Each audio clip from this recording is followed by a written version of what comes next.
For Loretta Lynn, a single award announcement in 1974 altered everything. Loretta never forgiven Nashville for losing the greatest honor in country music to a foreign pop diva.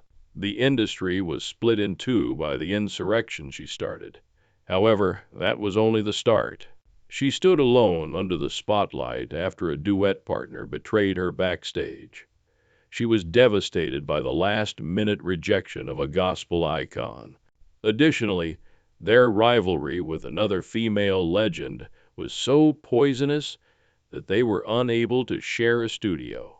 You'll be shocked to learn who Loretta truly detested.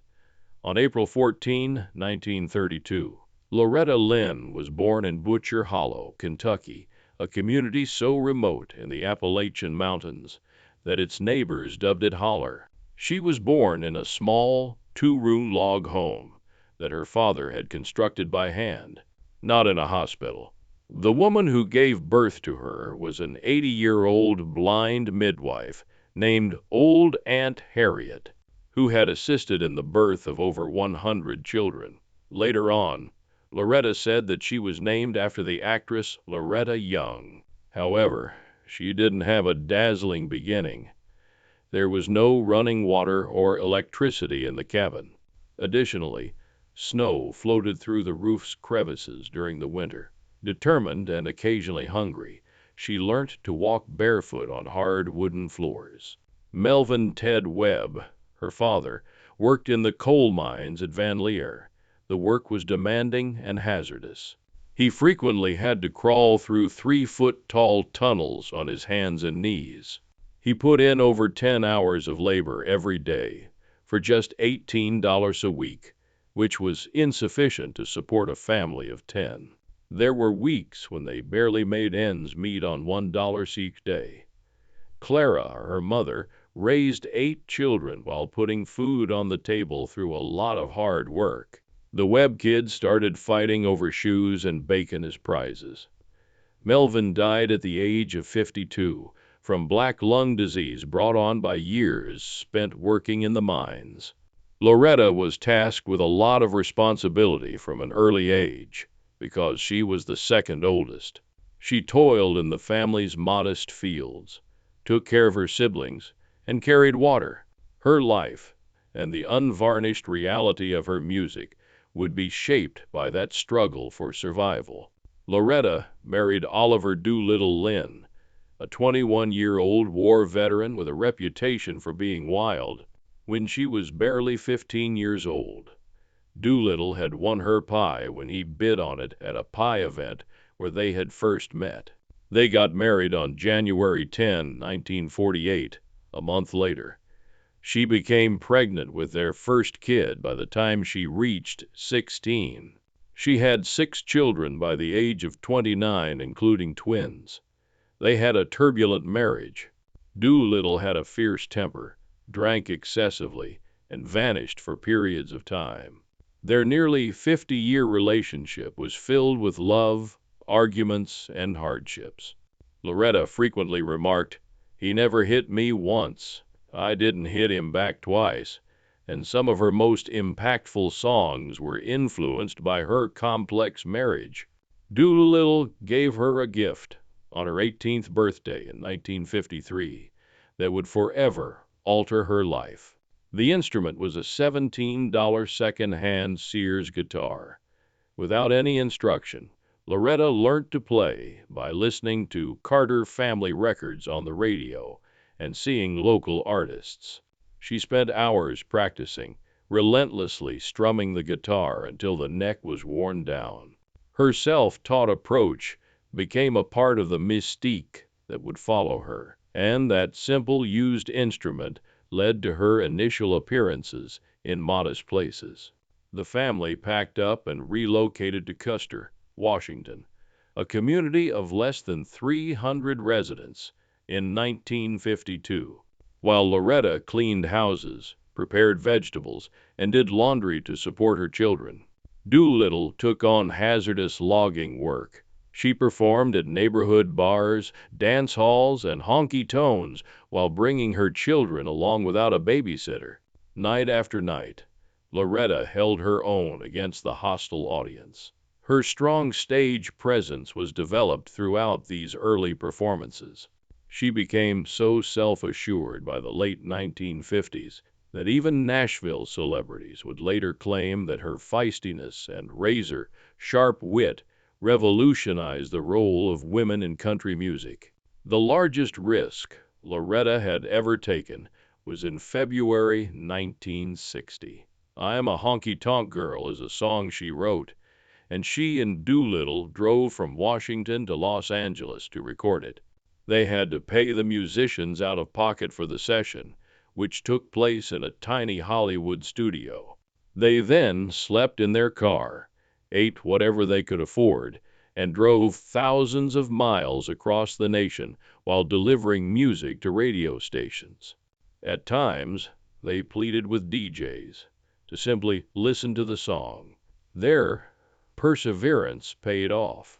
"I'm a honky-tonk girl" peaked at number 14 in the Billboard country charts, breaking into the top 20 that summer. A country singer's dream, Loretta received an invitation to perform at the Grand Ole Opry as a result of the hit. Loretta's career took a huge turn on September 3, 1961, when, at the age of 22, she signed with Decca Records. Her raw sound and the fact that she wrote her own songs astounded Nashville executives. Loretta sung with an unvarnished honesty that was unavoidable at a time when the majority of female performers were supposed to be courteous and polished. Her first album, Loretta Lynn Sings, was published within a year, and her first song, Decca Success, peaked at number 10. More than any other woman in country music, she and Decca released over 50 singles that reached the top 10 over the course of the following 10 years. In April 1962, Success debuted on the charts, spending 16 weeks at number 6 on Billboard's country list. The song, written by Johnny Mullins, was a landmark in the history of country music. Loretta talked about genuine issues like failed marriages and heartbreak at a period when country women were supposed to sing romantically about love. Listeners were captivated by her voice, which reflected the weight of a woman's actual hardships. Her status as the most approachable and vocal female singer in the country was solidified by that hit. 10 years later, on October 16, 1972, Loretta became the first female Entertainer of the Year recipient in the history of the Country Music Association. Only men had received the honor prior to her. She defeated Jerry Reed, Charlie Pride, Freddie Hart, and Merle Haggard. She had already put out several albums at the top of the charts and 25 top 10 songs by that point. She joked that her husband was out hunting and missed the ceremony, but she took the medal with humility. That victory dismantled the Old Boys Club in Nashville and demonstrated that women could succeed at the highest levels. Loretta broke boundaries once more in 1975 with her song, "The Pill." It was a fearless hymn about women using birth control to take charge of their own bodies. Male musicians were free to sing about sex in public, but Loretta was criticized. Even a preacher in Kentucky called her out by name from the pulpit, and the song was banned by 60 radio stations. However, the criticism just strengthened the song. The Pill reached number 5 on the country charts, sold 15,000 copies each week, and made it onto the Billboard Hot 100. Mooney, do something. Even in the rough and tumble world of country music, Lynn's drinking was well known. Whenever he went on a binge, Loretta Lynn's home life frequently descended into turmoil. He once disappeared for 2 solid weeks, leaving Loretta and their 6 children in their dilapidated home. She kept them alive on wild dandelion greens and whatever tiny animals she could capture, because there were no supplies in the cupboards. This was not the only instance. His spells of intoxication were legendary, sometimes motivated by sheer restlessness, and other times by jealousy of Loretta's rising prominence. The quiet never lasted long while he was at home. Loretta recalled that after returning from the road, she could never be certain whether she would enter into tranquility or another furious altercation. Arguments were not the only thing fueled by the drinking. His rage flared at night, causing jars to crash, children to become scared, and shouting.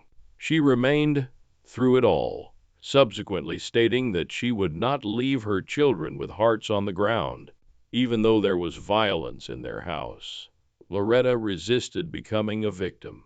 The stories were memorable, and she frequently remarked, "Every time D smacked me, he got smacked twice." She once struck at him and unintentionally placed her fist on his mouth, knocking out two of his teeth as he drunkenly ripped one of her pin curls. She once threw a skillet of creamed corn over his head after he struck her. She was resolved to never allow him to bully her, even if she subsequently acknowledged that the battles were a part of a vicious cycle. The scars and bruises were genuine. Nevertheless, she transformed those experiences into songs that spoke for voiceless women. The lyrics of her music, which was inspired by her own suffering, spoke to women who could relate to them. There was more to the betrayals than violence. Doolittle's adultery was blatant and degrading. While he moved around with other women, he sent Loretta back to her parents when she was just 15 years old and pregnant. He later became even more audacious as her career flourished. On occasion, he publicly flirted with her while bringing mistresses to her concerts. His affair with Loretta's own brother's wife was the deepest wound. Unaware that she may return home to an empty house, she frequently traveled on tours. An additional altercation or a woman in her own bed. Songs like Fist City, in which Loretta forewarned her enemies from the stage, were influenced by these humiliations. Rather than shattering her, the betrayals turned her into a strong, unrepentant voice for women everywhere. There were several discrepancies in the Loretta and Doolittle account. Even though he hurt her, Loretta frequently gave him credit for launching her career. When she was too hesitant to believe in herself, he encouraged her to perform and bought her first guitar, a $17 Sears model. When she wanted to stop, he insisted she continue, sending her tapes to radio stations all across the nation. He encouraged programmers to listen to her first single, "I'm a Honky-Tonk Girl," by driving her thousands of miles from city to city after the radio rejected it. Loretta often acknowledged that she might never have left home at all if it weren't for his perseverance. She claimed, "I could never have done it on my own." She got famous in part because of the same man who broke her heart. Loretta was devastated in a level that no competitor or professional setback had ever been able to match when Doolittle Lynn passed away on August 22, 1996, at the age of 69. His legs had been amputated due to years of diabetes, and he was weak due to cardiac issues. In order to care for him in his last years, Loretta took a significant break from her work. She wrote and sang "Wouldn't It Be Great" during those final weeks, hoping to hear him declare his love for her in a sober manner. After learning that he could no longer hear her singing, even with hearing aids installed just before his death, she went on to record "Why Can't Hear the Music." Following his death, Loretta experienced severe depression and withdrew from both the music industry and society. She acknowledged that his passing was the most devastating blow of her life, despite 50 years of conflict, treachery, and suffering. "He was still a man in my life," she remarked quietly. "I loved him all his life, and I miss him today." Loretta met Patty Clean in 1961, when her personal problems were at their worst. Only months after surviving a horrific car accident, Patty was already a sensation, the Queen of Nashville, while Loretta, still unknown and trying to raise 6 kids, sang I Fall to Pieces on the radio and dedicated it to Patty, who was still in the hospital. The gesture moved Patty, who asked her husband to bring Loretta to visit. Bandaged and bedridden, Patty welcomed Loretta like a sister, and the two bonded immediately. By that time, Patty had already scored 9 top 10 country hits, but she gave the young and struggling Loretta her whole support, which, Loretta later said, changed everything by giving her access to Nashville's inner circle at a time when most women saw each other as rivals. After being defrauded by promoters herself, Patty quickly became more than just a mentor, teaching Loretta how to thrive in Nashville's competitive world, telling her to always demand payment up front, and even addressing other female celebrities who attempted to keep Loretta off the Opry by barging in with Loretta by her side and saying, "She's with me." Loretta subsequently acknowledged that Patsy's commitment and honesty set a standard she could never find again. Patty cooked for her, offered her advice, and urged her to never let men or producers dictate her voice. When money was short, Patty provided her clothes, including stage outfits and even her own knickers. Patty, who was only 30, had shown signs of unease in the weeks leading up to her death, updating her will, leaving gifts with friends, and even telling Loretta, "If anything happens, take care of my kids."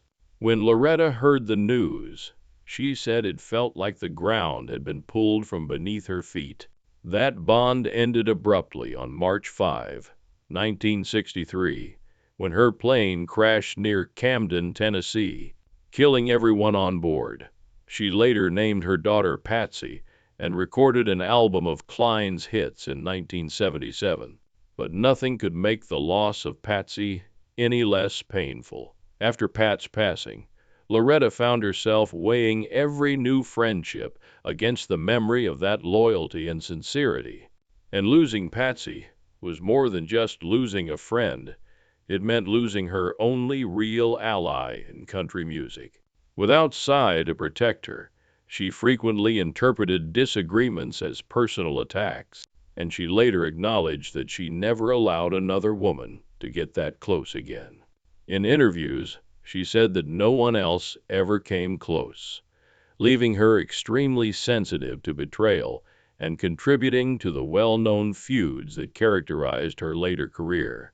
In 1971, Loretta teamed up with Conway Twitty, starting with After the Fire Is Gone. The song, which was released on January 4th, peaked at number 1 on April 3rd, 1971, and lasted there for 2 weeks. It also peaked at number 56 on the Billboard Hot 100, reached number 4 on Canada's RPM Country Tracks, and remained on the chart for 14 weeks. Behind the scenes, however, animosity grew. Loretta was already a major solo star, but Conway's name was nearly always listed first on posters, tickets, and album covers. They scored 5 number 1 singles together between 1971 and 1975, and the Country Music Association named them Vocal Duo of the Year from 1972 to 1975. On stage, their chemistry was undeniable, and fans loved them. The industry kept him ahead even when she attracted greater audiences. Rumors of unequal compensation and recognition circulated, but the public simply saw a happy couple. In 1979, Conway told reporters in Atlanta, "Loretta still has it for her age." That night, during their set, Loretta refused to walk on stage when her name was announced. Conway stood under the lights alone for several minutes while the band played, fumbling with jokes as the crowd grew restless. The comments were embarrassing because, at 44, she was still outshining many younger artists. It was Loretta's subtle way of making a huge message, and when she eventually showed up, the clapping was deafening, but the damage was already done. Later, she explained, they always put the man first, even when he's following you. The room in Nashville fell silent when Olivia Newton-John was announced as the 1974 CMA Awards Female Vocalist of the Year winner. Since the award's inception 7 years prior, only a handful of women had ever taken home the title, including pop singers Tammy Wynette and Loretta Lynn. Olivia was unique, having been born in Britain and raised in Australia. Olivia wasn't present to accept the trophy, and backstage, country stars were incensed because they felt it was unimaginable that a foreigner, as the press called her, had just taken away one of the nation's highest honors from women who were raised on Southern traditions.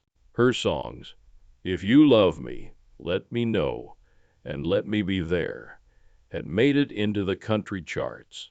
But they were equally popular with pop audiences. The loss was particularly painful for Loretta Lynn, who had built her career singing about poverty, coal mines, and the struggles of women who had endured hardships. To her, country music was about truth, not just sales or catchy melodies. Within hours, industry phone lines were blazing with rage, and secret meetings were starting. To Loretta, losing to Olivia was more than just losing a trophy. It was like losing a piece of the nation's soul. She felt that the award should go to women who had lived the life they sang about, who had overcome all obstacles to climb from nothing and fight for space on the radio. She felt that honoring Olivia sent a message that heritage and roots were no longer important. The Wind represented a growing trend in Nashville that prioritized glossy, radio-friendly hits over real storytelling. And by 1974, record labels were making a greater effort than ever to break into pop markets in an attempt to increase profits. Country had always been the voice of the underdog, and that night the underdogs were silenced. Loretta's rage was more than just disappointment. Fans compared it to an invasion, and many were afraid that the music on their stations will soon sound like the top 40. Loretta claimed that real country wasn't just a sound, and traditionalists thought that singers with polished images who didn't share the same background were pushing them aside. She felt that selecting pop stars over local voices was depriving the genre of its identity. But the backlash didn't remain behind closed doors. Just weeks later, George Jones and Tammy Wynette held a meeting at their home. It was a way of life that was born from the coal fields, the farms, and the small southern towns.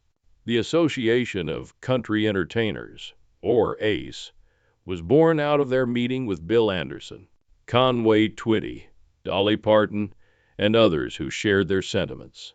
ACE's goal was to combat the pop influence that was taking over their world, and argued that country awards should be given to people who had actually lived the music. The group didn't last long, but the message was clear. Olivia's win had thrust the issue into the spotlight, and Nashville was going through an identity crisis. Loretta never completely let the bitterness go, and according to those close to her, she refused to attend the CAS for several years afterward because she couldn't bear the thought of cheering Olivia on stage. These artists had played the honky-tonks, hauled their gear on endless road trips, and carried the weight of tradition. As the queen of country music and its fiercest defender in Nashville, she made a statement with her absence that was noticed throughout the industry, and she only returned to the ceremony after feeling that country had regained some of its roots. Johnny Cash was one of the few male stars who treated Loretta as an equal, and they had similar. They bonded backstage and on lengthy tours, finding solace in each other's candor. Loretta told the truth about women's struggles, while Cash sang about prisoners and addicts. Loretta was the daughter of a coal miner in Kentucky, and Cash grew up poor in Arkansas during the Great Depression. Loretta once remarked, "He knew who I was. He didn't fake it." Cash's backing was crucial in a town that frequently disregarded or suppressed women, which is why the incident in the late 1970s was so painful. Loretta was overjoyed to be asked to play on a nationally broadcast gospel special that Cash presented. Cash had insisted that she be removed because he was afraid that her reputation for feminist songs would upset the tone of the show. She felt honored to be included, and she practiced and prepared until receiving a call 2 days before filming, telling her that she had been dropped. She watched from her hotel room as another singer took her place, and later a producer quietly told her the truth. Loretta never challenged him, but the hurt remained with her. Years later, Cash sent her a handwritten apology full of regret, to which Loretta did not reply. At the time, he was rebuilding his own image and had sided with cautious producers who wanted a clean, redemptive show. The group didn't last long, but the message was clear. Olivia's win had thrust the issue into the spotlight, and Nashville was going through an identity crisis. Loretta never completely let the bitterness go, and according to those close to her, she refused to attend the CAS for several years afterward because she couldn't bear the thought of cheering Olivia on stage. These artists had played the honky-tonks, hauled their gear on endless road trips, and carried the weight of tradition. As the queen of country music and its fiercest defender in Nashville, she made a statement with her absence that was noticed throughout the industry, and she only returned to the ceremony after feeling that country had regained some of its roots. Johnny Cash was one of the few male stars who treated Loretta as an equal, and they had similar. They bonded backstage and on lengthy tours, finding solace in each other's candor. Loretta told the truth about women's struggles, while Cash sang about prisoners and addicts. Loretta was the daughter of a coal miner in Kentucky, and Cash grew up poor in Arkansas during the Great Depression. Loretta once remarked, "He knew who I was. He didn't fake it." Cash's backing was crucial in a town that frequently disregarded or suppressed women, which is why the incident in the late 1970s was so painful. Loretta was overjoyed to be asked to play on a nationally broadcast gospel special that Cash presented. Cash had insisted that she be removed because he was afraid that her reputation for feminist songs would upset the tone of the show. She felt honored to be included, and she practiced and prepared until receiving a call 2 days before filming, telling her that she had been dropped. She watched from her hotel room as another singer took her place, and later a producer quietly told her the truth. Loretta never challenged him, but the hurt remained with her. Years later, Cash sent her a handwritten apology full of regret, to which Loretta did not reply. At the time, he was rebuilding his own image and had sided with cautious producers who wanted a clean, redemptive show. When asked about it in a 2015 interview, she simply said, "Some ghosts don't rest easy." She did not attend his funeral in 2003, preferring to honor him in private. Their professional respect remained, but the bond they once shared was never restored. Loretta had similar struggles with Merle Haggard, coming from very different places. She folded the letter and put it inside a cedar box in her Tennessee home, where it remained for decades. Haggard lost his father when he was young, spent time in juvenile detention, and eventually served time in prison before becoming a star. Loretta was born in 1932, raised on bread and wild onions, and married with children by the age of 13. He was from a converted boxcar in California, and because of their candor, they were adored by fans who identified with their struggles. But Loretta became frustrated with Haggard's attitudes towards women.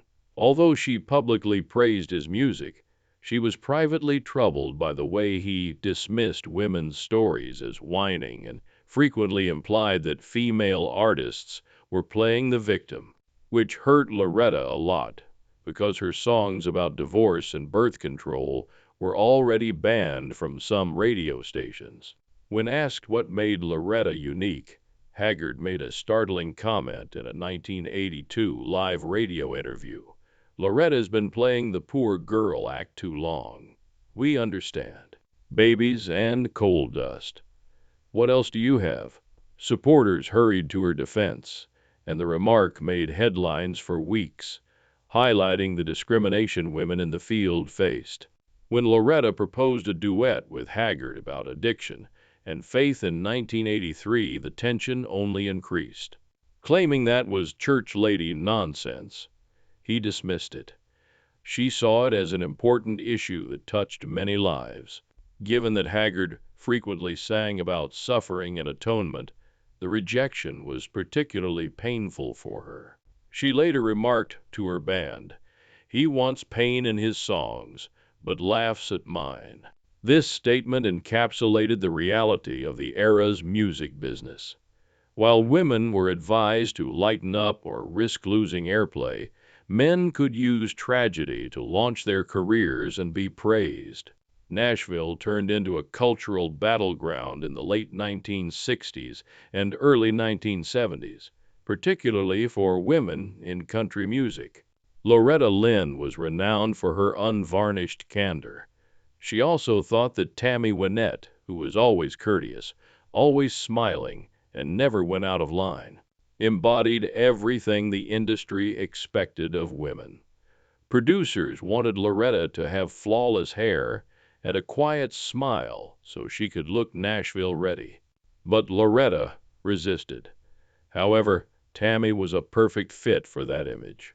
She received several TV appearances and significant endorsements as a result. The Nashville socialite culture was frequently ridiculed by Loretta, who jokingly referred to it as the Stepford Wives of country music.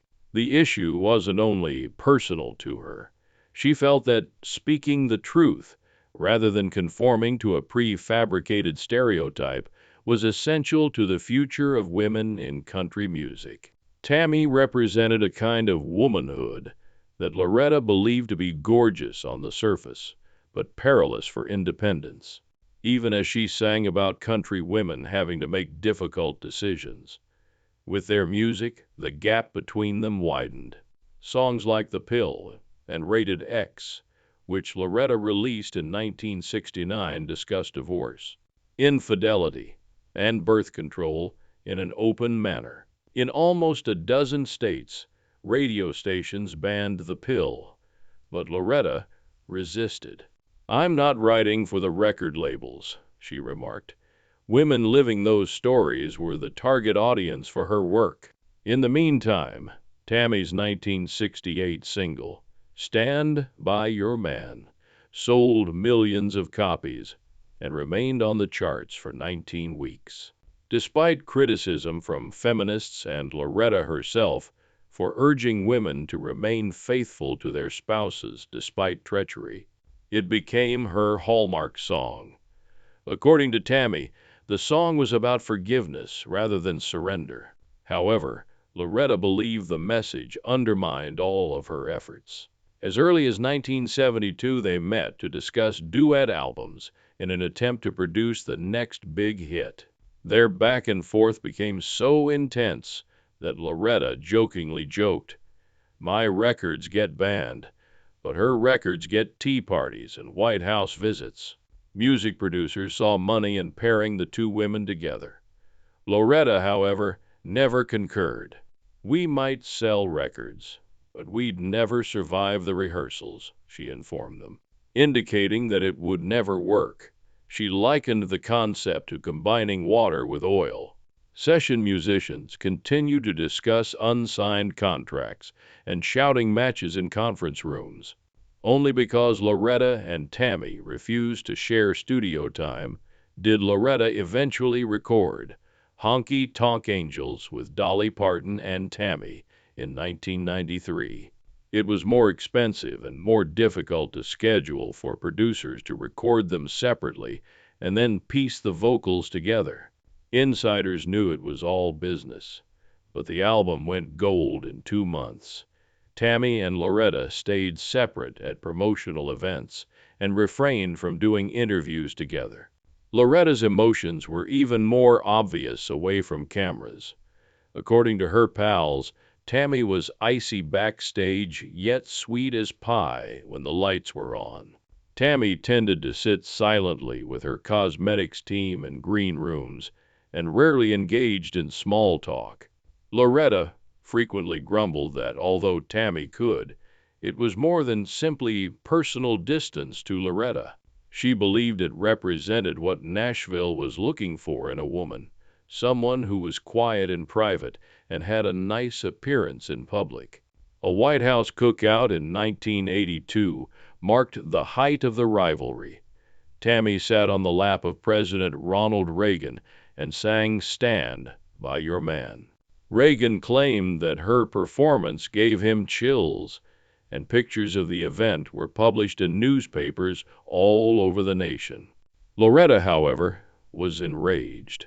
She claimed that it betrayed the rustic origins of country music and referred to it as pure political theater. She believed that Tammy had transformed a marriage-related song into a political spectacle. One of the most talked about moments of their feud was when she informed pals in smoky Nashville bars that Tammy had sold out.